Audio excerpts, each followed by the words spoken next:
We are back for the fourth and final episode of this four-part series on the Community Cultivated framework. So, if you're just tuning in, you want to go back and watch episode 1, 2, and 3 so that you get the context of this fourth part because they all work together. And all four of them are absolutely foundational to the success of your community. If you want to have a thriving community that keeps people around for longer, that is scalable, then you need to have these four pillars in mind whenever you're building your community strategy or tactics. This comes first. Before all of the fancy and fun ideas around how you're going to create more fun posts in your community to get more engagement, or how you're going to get people connected more at your live event or on Zoom or whatever it might be, you need to have these four essential elements in mind as you're building your strategy. And chances are you're already doing aspects of this, which is great, but I just want you to be more intentional about it, which is why I've developed this framework. So, we're going to talk today about the fourth part of the Community Cultivated framework, which is the fourth pillar of a thriving community. Now, this is the one that most people come to me for first. They are always asking for me to fix this problem in their community, and it's connection.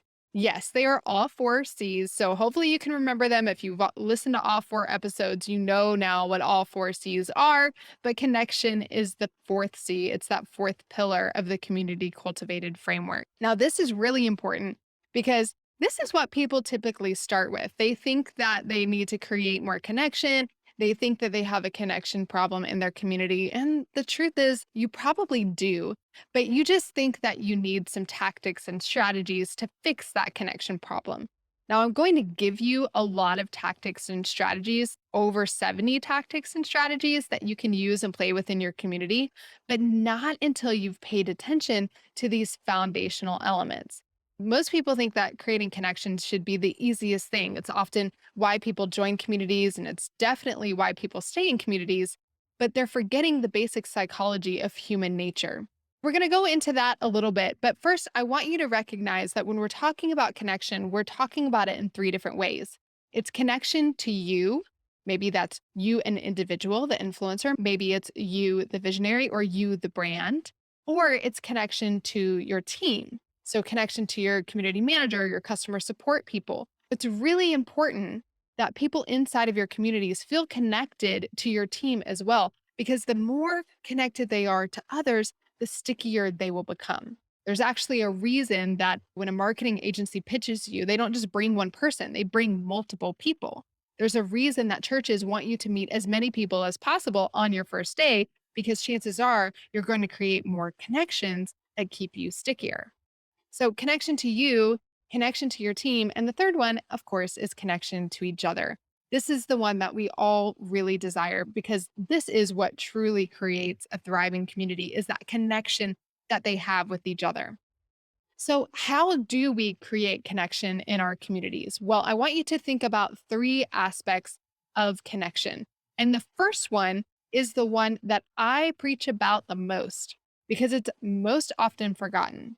We're going to go back to your science or psychology days, and hopefully, you learned about something called Maslow's hierarchy of needs.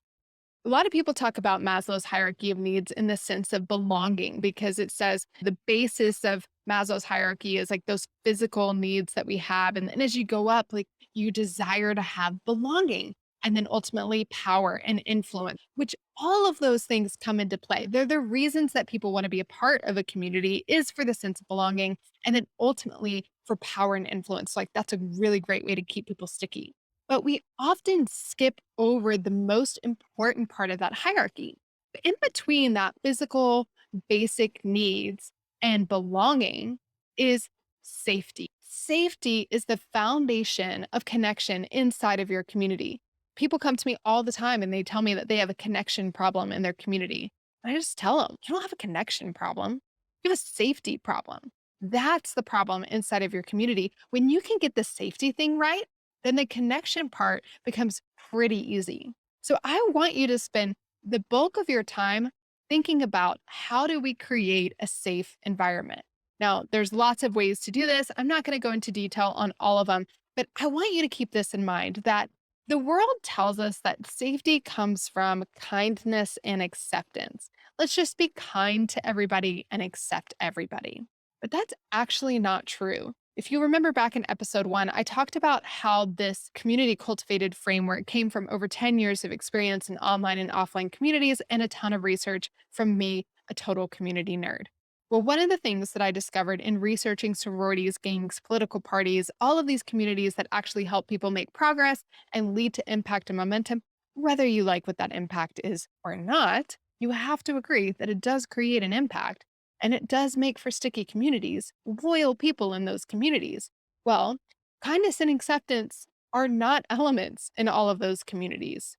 Well, why is kindness and acceptance not a big essential part of it? Well, they are thinking about the good of the community as a whole and not the good of the individual. And that means that they don't necessarily need to be accepting everybody into the community, nor do they need to always be kind. In the previous episode, we talked about boundaries and that being really important. Well, you can't have boundaries and be accepting to everyone. When people cross boundaries, at some point, kindness isn't going to be the way to get them back into alignment or to get them out of your community to create a safe place for everyone else. When it comes to creating safety, there's a few things that you need. Won't go into detail on those here, but I will tell you just a couple of things. It's about trust and clarity.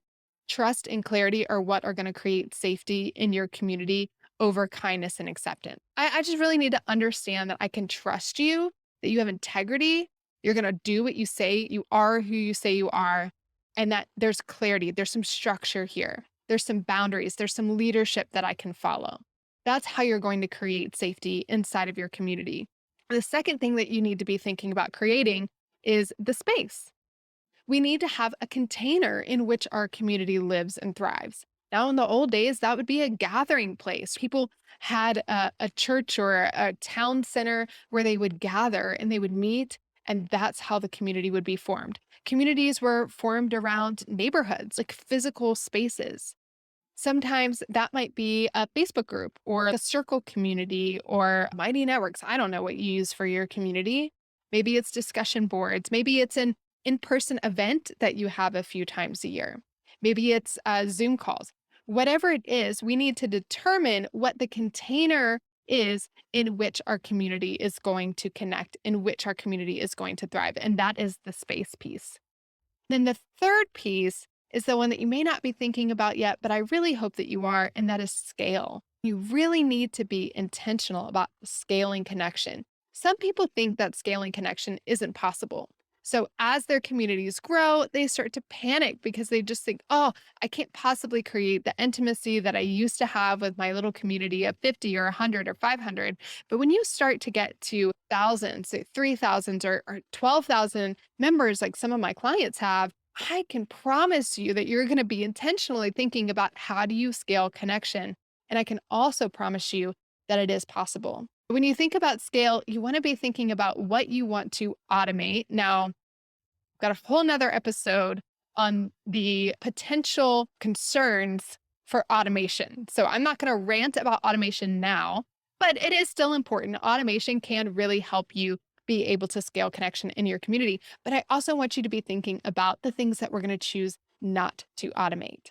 The things that maybe aren't scalable in traditional terms, right? How do we create unscalable moments that are scalable through human power, through human connection? I'm not going to go into all of that right now, but scale is something that you want to be thinking about. So as you're creating your connection plan in your community, really be keeping in mind these three things. Safety, how do I create a safe environment? Because that really comes before any sense of belonging can.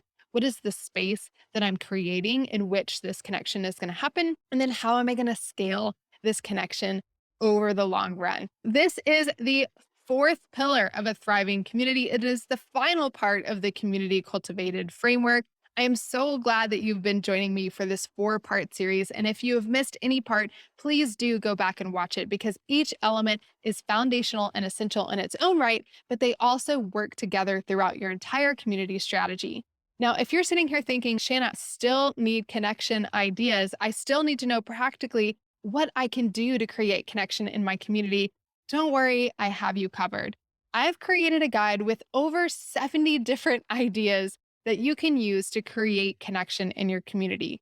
Now, going back to what I said, these are not about creating safety in your community. It's about the tactics that you can use to create connection once you have these foundations of safety, space, and scale in place. There's over 70 of them. You can get them at connectionideas.com. It's pretty simple. Just go to connectionideas.com, and I'm going to share with you over 70 different connection ideas that you and your team can play with inside of your community. Now, you've heard me say before that you really don't want to throw spaghetti against the wall to see what sticks. But that's when it comes to these foundational things. Once you have the foundations in place, go for it. Throw spaghetti against the wall. Try something once. You don't have to commit to these ideas forever. Just do little pop up surprise activities inside of your community to see what sticks. I really want you to let me know what you try. Find me on Instagram at Shanna Speaks. That's SHANA Speaks. And let me know in a direct message which one of the ideas you're going to be trying in your community first. So I hope that you've enjoyed this 4-part series. I hope that it's given you the foundational knowledge that you need to know as you're building your communities. If you haven't yet subscribed, stay tuned to future episodes because now we're really going to be getting into some of those strategies and tactics that you can layer onto these 4 pillars that are going to help you create a thriving community that increases your reach, retention, and revenue. I'll see you next time.